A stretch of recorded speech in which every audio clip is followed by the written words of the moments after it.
A sea change has just occurred in American politics. Not simply the historic victory of a black candidate, but the smashing of the decades-old cozy relationship between conservative evangelical Christians and the Republican Party. There's no way in the world a Christian could vote for Barack Hussein Obama.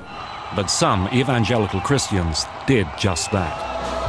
Young evangelicals pushed their movement to embrace a broader range of issues. They're not happy with the brand name of the Republican Party or the brand name of the religious right, which they regard in many ways as both too narrow and too negative. We don't have to be disagreeable. We don't have to demonize those that don't feel the same way that we do. Yes, Senator Obama is pro-choice. He believes in a woman's right to make this decision, but he thinks that it's a difficult decision. He thinks it's a moral decision. To elect Obama, Democrats mounted a groundbreaking outreach campaign to people of faith.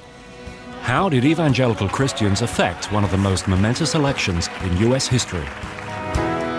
Blessed be the name of the Lord. Blessed be your glorious name. The 2008 presidential campaign forced conservative evangelical voters towards a dramatic crossroads.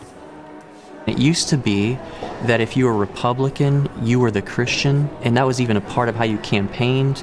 And the Democrat, I mean, they just wouldn't even mention it. Now everybody's a Christian. Americans want a president who acknowledges God and prays to him. God bless you, and God bless the United States of America. Religious conservatives faced a dilemma when Democrats nominated Barack Obama, a candidate who openly expresses his Christian faith, yet does not share their positions on key issues. Faith started being used to drive us apart. Faith got hijacked. The so-called leaders of the Christian right, who've been all too eager to exploit what divides us, at every opportunity they've told evangelical Christians that Democrats disrespect their values and dislike their church. God bless you and God bless America. Evangelicals' dilemma was heightened when Republicans nominated John McCain, who dislikes talking about his religious faith, though he is solidly anti-abortion. The choice between presidential candidates forced conservative evangelicals to question their allegiance to the Republican Party. We're not primarily here in America as evangelicals to assist the Republican Party. That's not what our purpose here on earth is. You know, it isn't God's own party. We stand for a culture of life in which every person counts and every being matters. Bush is the one who really perfected religious outreach for the Republican Party. I think in the 2004 election, he convinced a lot of evangelicals. You know, he won 78% of the evangelical vote against John Kerry in 2004. That's going to be the high watermark, I think, historically for evangelical allegiance to the Republican Party. Bush's campaign for evangelical voters was the culmination of 30 years of Republican appeals to them on the bedrock issues of abortion and homosexuality. Because a caring society will value its weakest members, we must make a place for the unborn child. I support a constitutional amendment to protect the sanctity of marriage by ensuring it is always recognized as the union of a man and woman as husband and wife. Let's face it, evangelicals were a key part of George W. Bush's strategy for election. And included in that strategy, you see, were state policies on same-sex marriage, which were used to turn out the evangelical vote in states like Ohio. A lot of evangelicals had put confidence in the Republicans, sacrificed to expand their majorities, because they felt that there was going to be benefit. Make sure that not only you go and vote, but you call 10 people on Election Day and encourage them to go and vote. I mean, I personally traveled to over a dozen states, and we had rallies to do voter registration and to get evangelicals involved.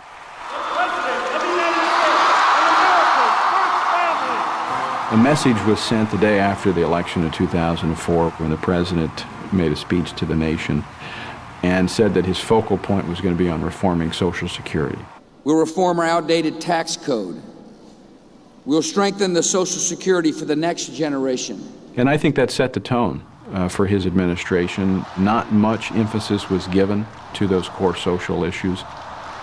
Do a lot of evangelicals, including myself, feel that we were taken advantage of?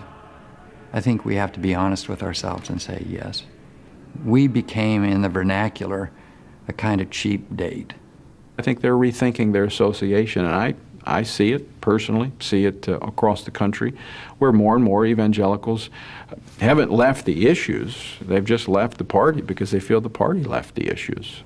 The Democrats were running against the narrative that the Democratic Party is the anti-God party. They hate church people. You know, if you're a true believer of some sort, they're going to push you to the margins. That has become the narrative frame out of the 2000 and 2004 election. And Democrats were complicit in that when they ran away from the word values. I think what happened is, just as a lot of Democrats discovered God in the 2004 exit polls, they discovered the vitality of the word values.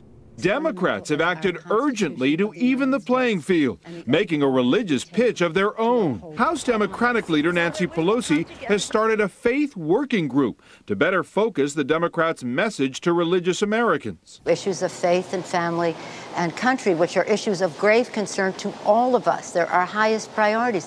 They are our lives. And what was interesting in the primaries in 2008 is both Barack Obama and Hillary Rodham Clinton were very attuned both to religious questions and to values questions. My faith has sustained me, it has informed me, it has saved me.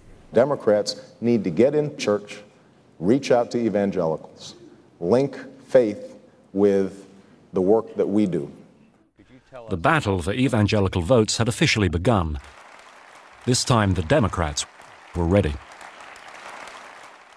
The pundits like to slice and dice our country into red states and blue states. Red states for Republicans, blue states for Democrats. But I've got news for them too. We worship an awesome God in the blue states. I'm so sick of the Republicans and the religious right saying they were the only ones that could talk about values. I thought the value of fairness is an American value. It's the one that Democrats stand for justice, for looking out for the little guy. It's important for the health of the country that no one side dominates the spectrum of opinion. We're going to force a debate somehow because the American people need a debate. Hey, Shaun. Hi, Bert, how are you? I'm fine. The Democrats now have their own evangelical strategists, busy plotting to counteract the message of the religious right and to elect Obama as president. One of our clients is the Matthew 25 network. It's a PAC. It's independent from the Obama campaign, but they've endorsed Senator Obama. Maura Vanderslice, one of our colleagues in the cause, leads that effort. This is something that is a very different approach than the approach Republicans have taken. We said we're not going to collect directories, we're not going to flyer parking lots, we're not going to ask pastors to endorse from the pulpit, but we are going to reach out to Christian and Catholic voters, we're going to reach out to religious voters and reach out to religious leaders. Strider's team is producing a radio advert responding to an attack on Senator Obama's faith by Dr. James Dobson, one of the most powerful leaders of the religious right. Hello, everyone. This is James Dobson with Focus on the Family. You may remember that we did a broadcast where we talked about the outrageous ways that presidential candidate Barack Obama chooses to interpret both the Constitution and the Bible. We aired an ad in Colorado Springs that just said, you know, we disagree. We are Christians too. Did you by any chance get to hear the response that was played on Dr. Dobson's radio show? I'd love to hear it. This is his show that goes out to millions. But in Luke, Jesus taught us that we must listen to what a man says, because out of the overflow of his heart, his mouth speaks. So here are words from Senator Obama's heart. Well, that's the beginning of this highly seductive message, Tom. You can almost hear the woman crying. She sounds wounded as she